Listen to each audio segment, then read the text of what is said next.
Hello, everybody. Welcome back. This is The Edge of Adventure. My name is Adam Asher. Great to have you with us. It's always great to have you with us as we travel around the world and we talk to people who live adventurous lives, lives of purpose, people who have decided along the way to serve something bigger than themselves. And my guest today joins us from Africa. I'm going to let her introduce herself and tell us all about this organization, and we're going to learn about Abundance Worldwide. She's joining us from this organization, and her name is Dr. Deepa Pullanikkatil. I don't know if I said that anywhere near correctly, Deepa, but I tried. Welcome to the program. Thank you, Adam. Thank you. I'm happy to be here. Abundance Worldwide. You're focused on what, Deepa?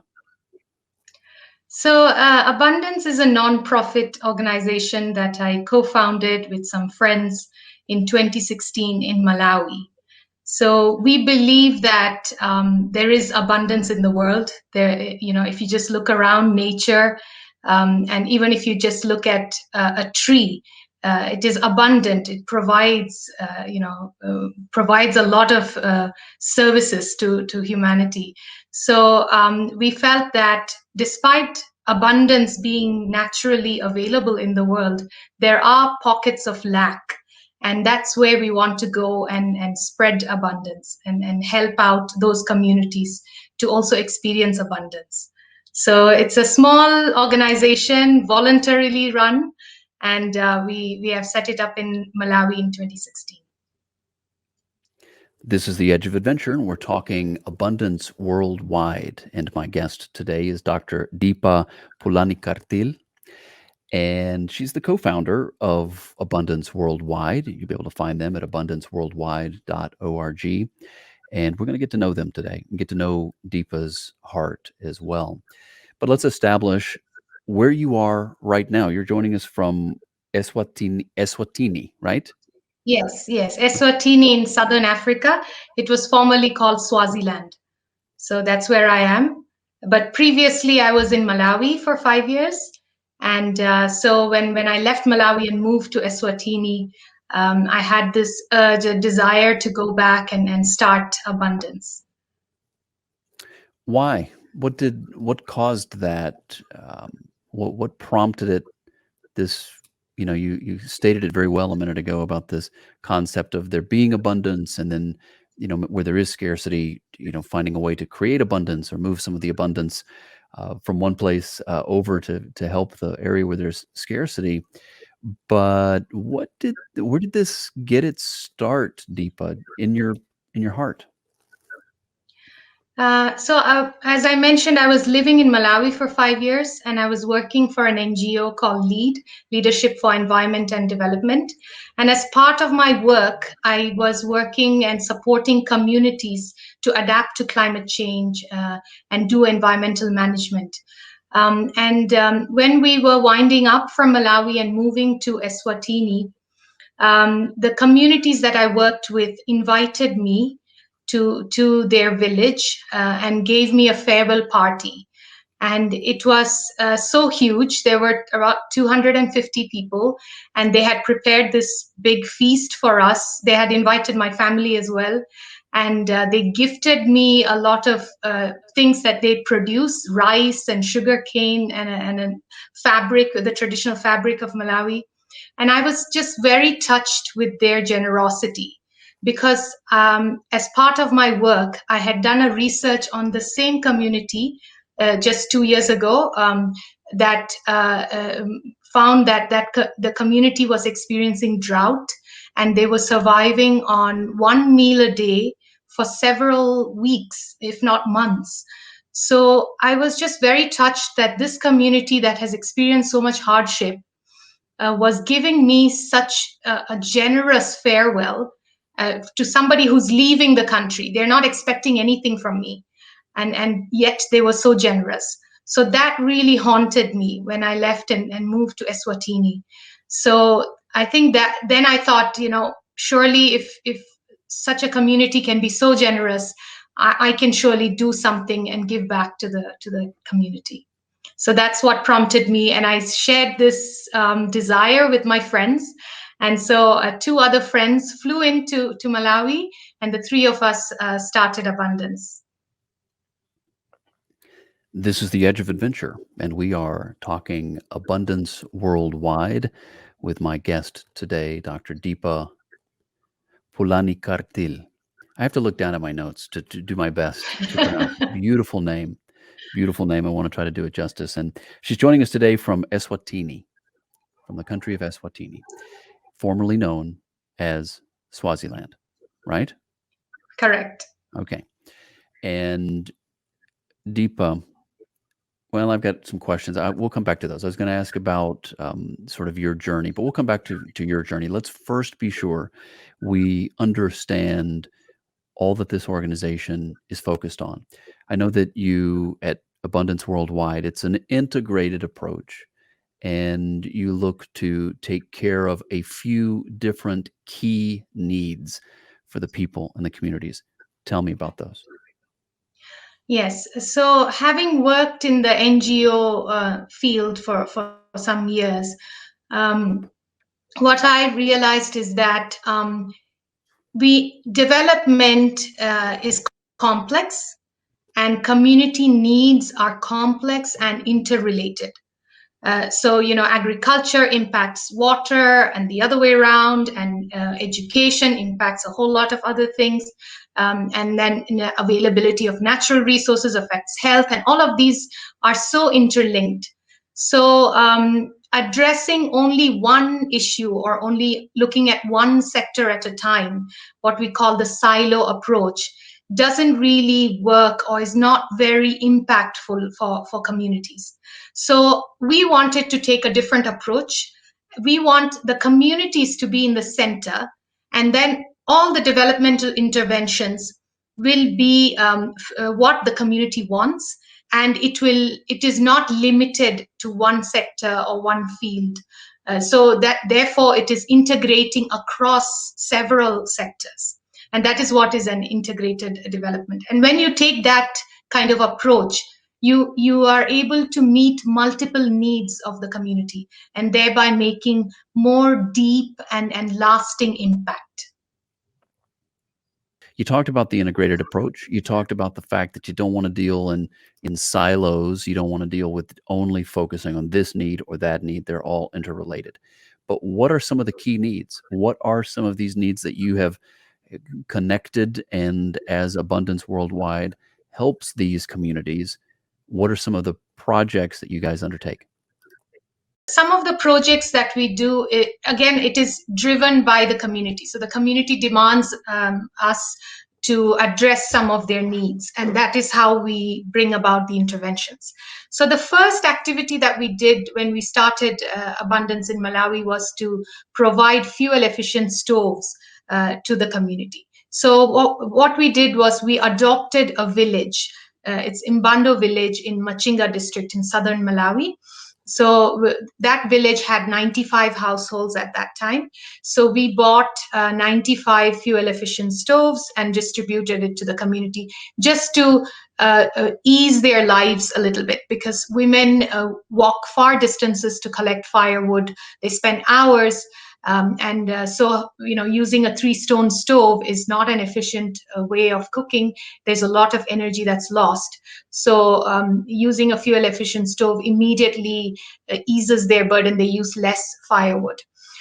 So that was one of our first interventions. And then the community wanted a bicycle ambulance, because the clinic from the village, it's about 3 kilometers distance. And if there are people who are unable to ride a bicycle, say pregnant women or elderly who are sick, they can be taken in the bicycle ambulance. So the bicycle ambulance has a stretcher attached to the bicycle, so the patient can lie down and travel. That was another intervention. And then the community kept asking us to provide them with training. So we fundraised and we trained 2 youth in the community, one on carpentry and one on tailoring, sewing, and we provided them with the kits, the equipment, so that they can start their businesses after the training. And then we kept getting requests for more training.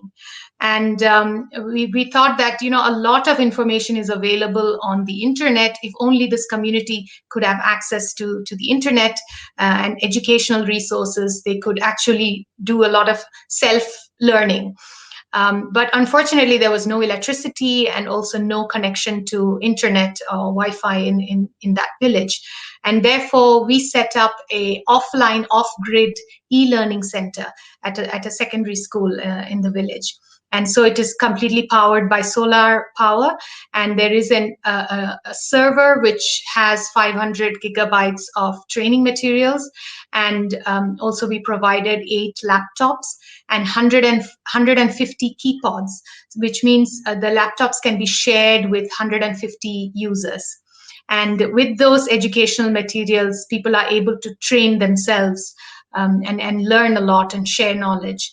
So that was one intervention. Then in addition to that, we've also done a project where we tried to completely replace firewood for cooking by using locally available organic waste, such as rice husks and cow dung, and generate biosyngas and biogas, and use that for cooking. So some of the images you're seeing are from the bioenergy project.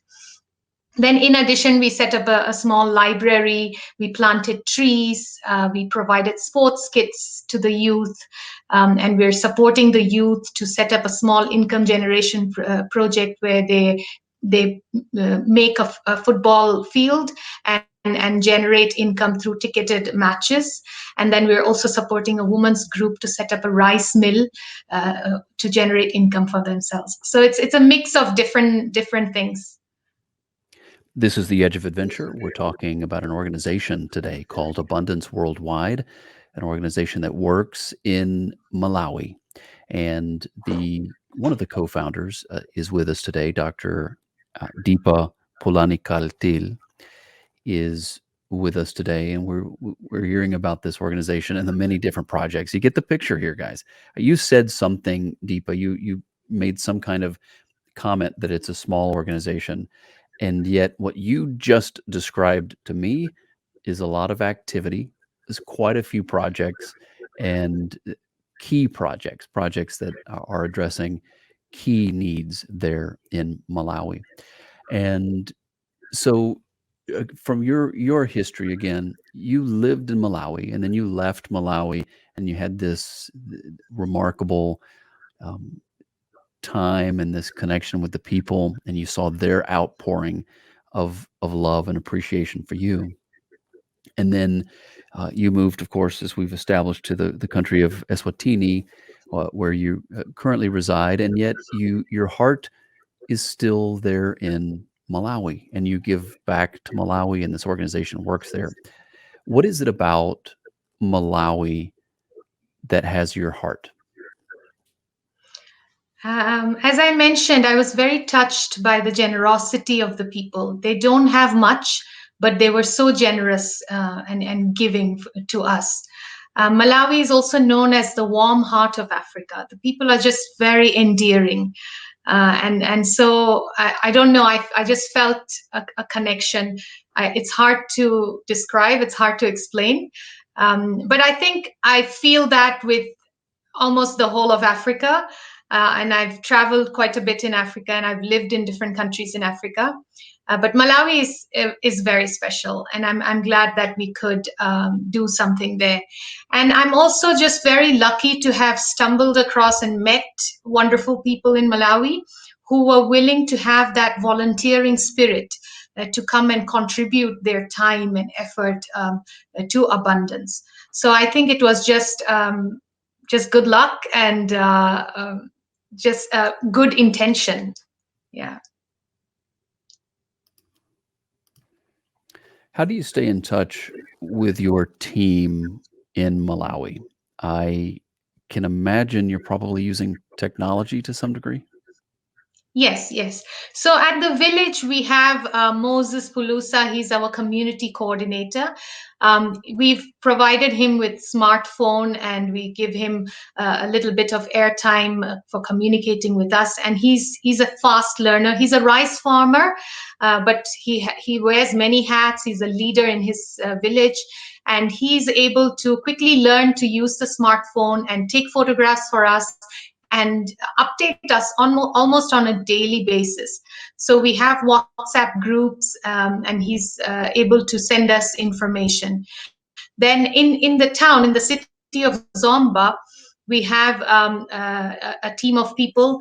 Ruth Mumba, she's the executive director. She started off as a volunteer, one of the first volunteers for Abundance, and she's there. And her sister Grace Mumba is Moyo is also there. And then we have another group of people in Lilongwe.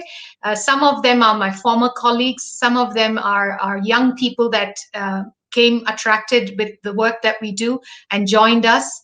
And then we also have supporters from outside Malawi. Some of our advisors, there's an advisor in the UK, another advisor in Spain, Canada, and then, of course, the co-founders and the board members in Qatar and India and Lesotho.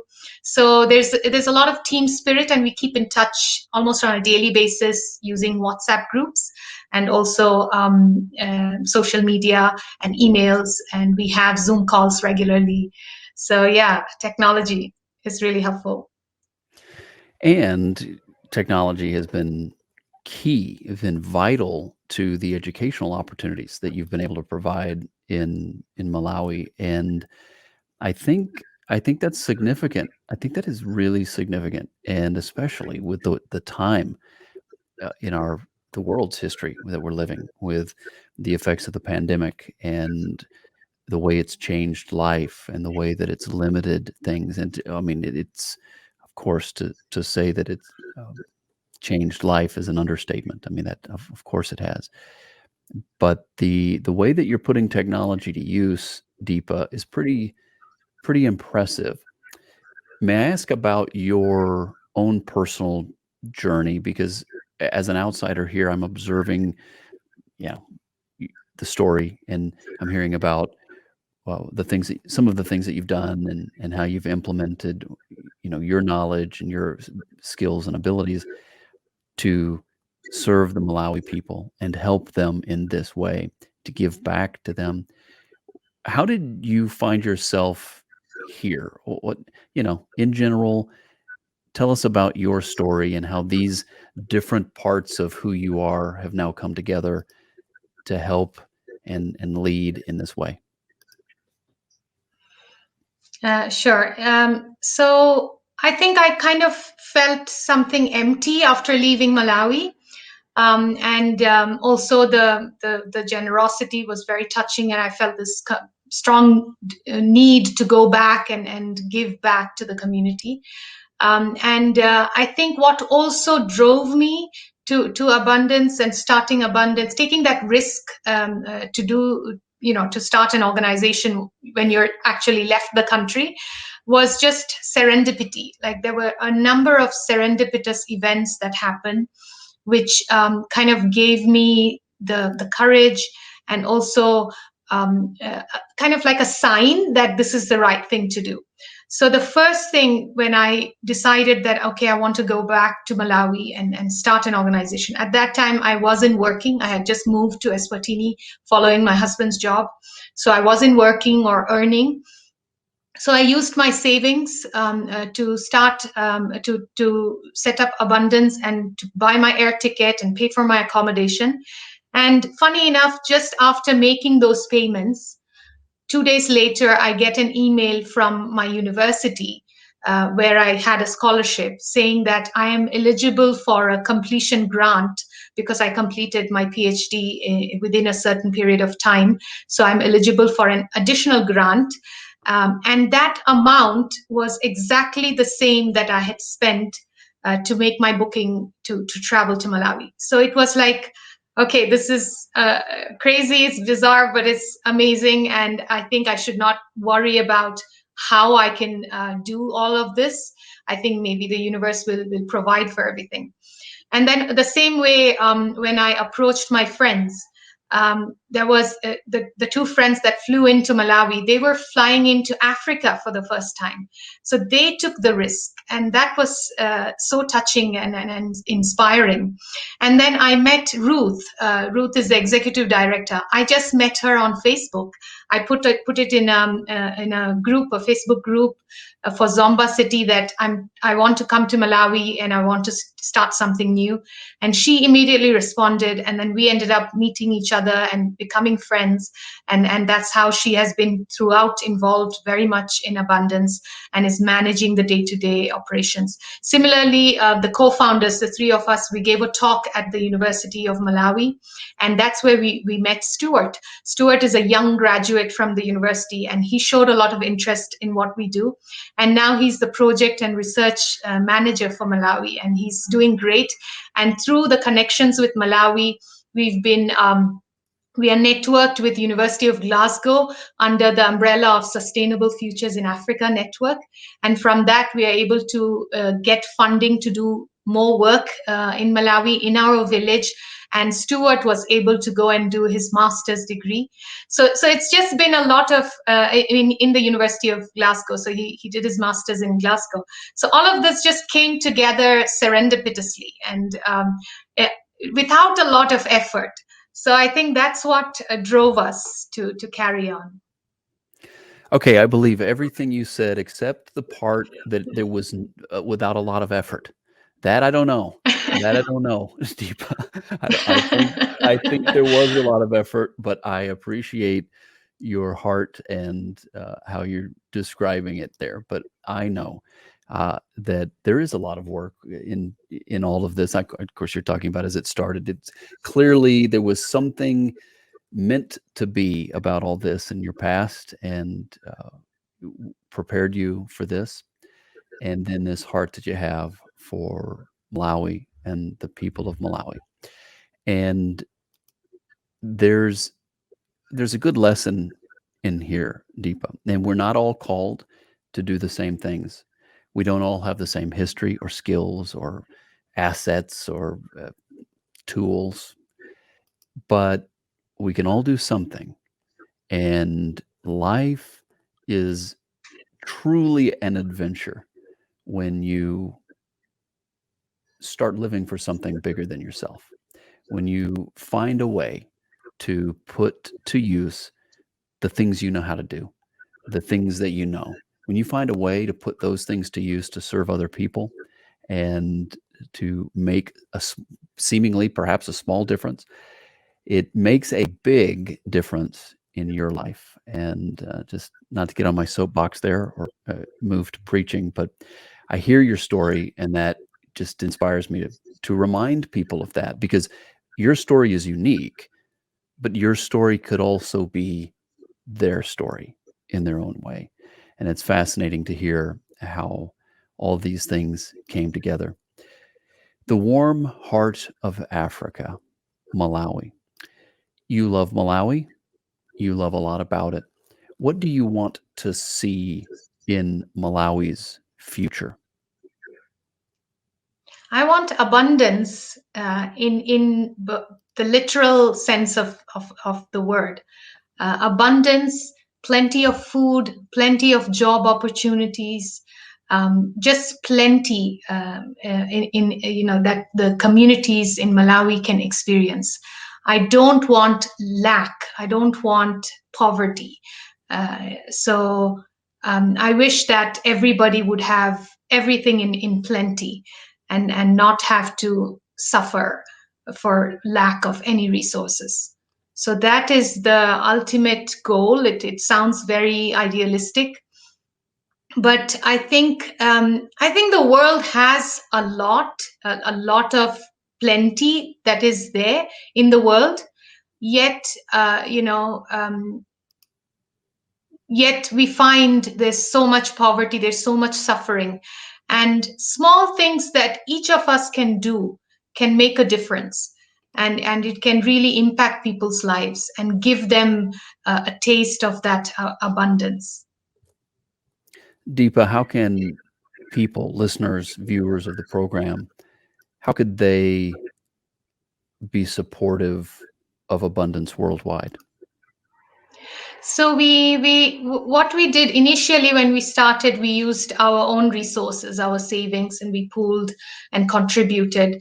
And then when we set up the e-learning center, we did a crowdfunding on global giving. So we had friends and friends of friends all around the world donating, whatever little that they wanted to, that they could share. And it actually built up to a substantial amount, over $10,000. And with that, we were able to set up the e-learning center. Then after that, we got some funding from Scottish Government, from Climate Justice Innovation Fund to do specific projects, and also from World Connect for the rice mill project. But we did have some setbacks, like we bought the rice mill building, and then there was a cyclone Eloise, that came, and the roof got blown out, and the building is damaged. So we need to reconstruct it, and we've been raising some money internally to build the building, but we want to do another round of crowdfunding through Global Giving. I can share the link, and with that, we'll be able to continue our work in the community.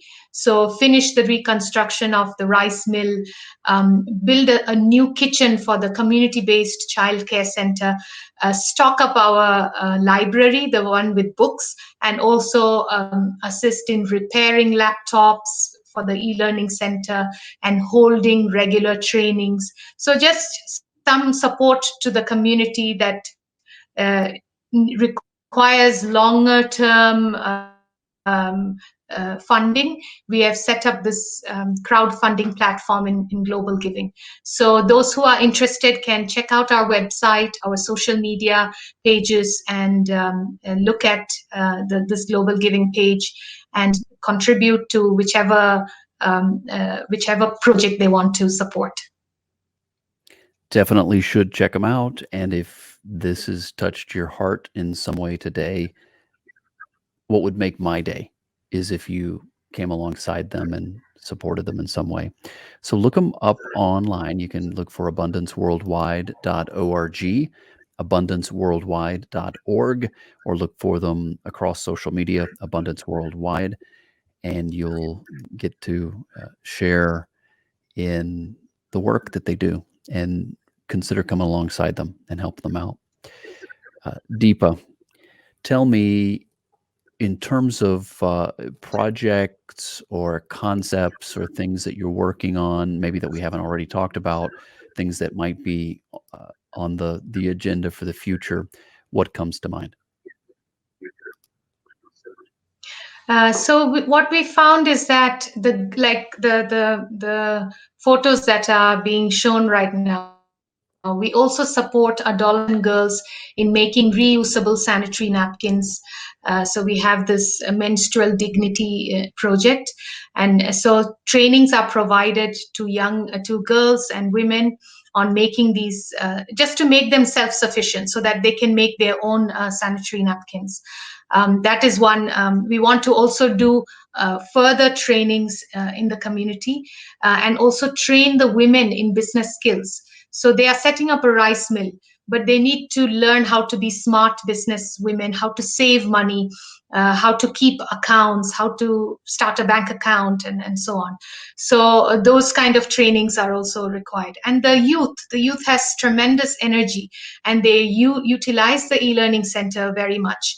And they're very curious, and they want to do a lot of things. So we want to set up a revolving fund for the youth so that they come up with innovative projects. Maybe it's entrepreneurship projects, or something that will generate income for them.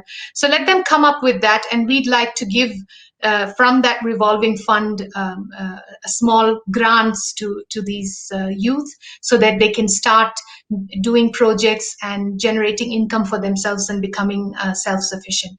We'd also love to plant lots and lots of trees. We set up a tree planting campaign, which was quite popular there, not only at the village, but also outside the village, in the cities as well of Malawi. People were planting trees and sending us photographs. So we'd love to take that forward. And also, as a group, we also need, as an organization, we need some overhead funding to bring our community, our team members together, to take people on field trips to visit Mbando village, to get Mbando village to go to another village and teach and tell them what they've experienced over the years, and what they've been doing over the years, and become like a smart village that is an example to other villages. So we have a lot of plans, and as mentioned, we take it slowly, and we let it grow serendipitously, organically. Yeah. Dr. Deepa Pullanikkatil is my guest today here on the Edge of Adventure, and she's joining us from Abundance Worldwide, an organization that she co-founded that is working with communities in Malawi in very creative ways, in sustainable ways, and inspirational ways. Deepa, when you think about the people of Malawi and this project that Abundance Worldwide is a part of, what brings you joy? What brings me joy is the impact stories that I hear from the community. I hear when youth come to me and say that they used the resources in the e-learning center. They saw videos on how to make soap, for example, or how to do welding, or how to do an innovative agricultural practice. And they used that knowledge and actually implemented it, and did it in their real life. And with that, they were able to improve their livelihoods.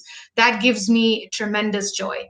And also the impact, like we were supporting a young girl, to supporting her school fees to become a nurse. And she is now a qualified nurse, and she's got a job, and she's the first nurse from the village. In fact, the first person who has gone for tertiary education.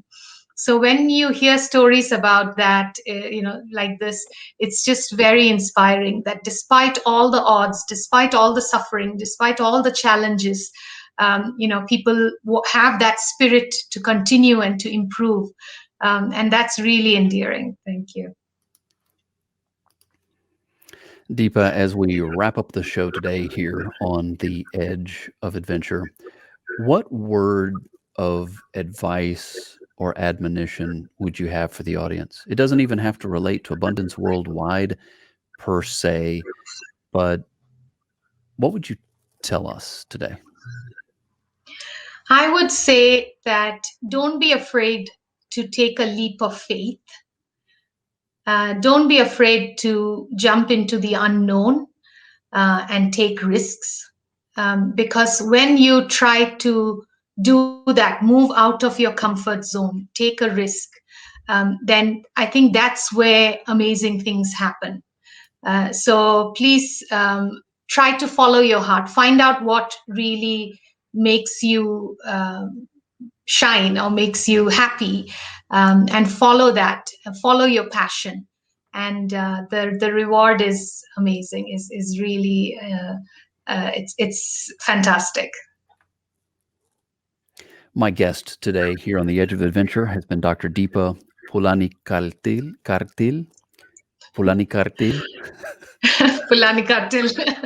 and Yeah. she's a wonderful person who has had a wonderful life and she's now able to take all of these things that she's been entrusted with in her own life and then pour them into other people and into other communities. And that, as she has stated and as I have stated in this show today, that is the greatest adventure. If you're looking for an adventure in life, go after something like that. Take that risk and don't be afraid. Or if you're afraid, do it anyway. That's the definition of bravery. But your great adventure is waiting on that. And I'm here to tell you, you have been given opportunities, skills, know-how that somebody else needs. And I know a lot of times you think, what can I bring? What do I know? That's the wrong kind of thinking, because you do know things and you do have skills and abilities that can help others. And my encouragement, and I think Deepa's as well today, is to be about it. And there's a great adventure awaiting you when you do.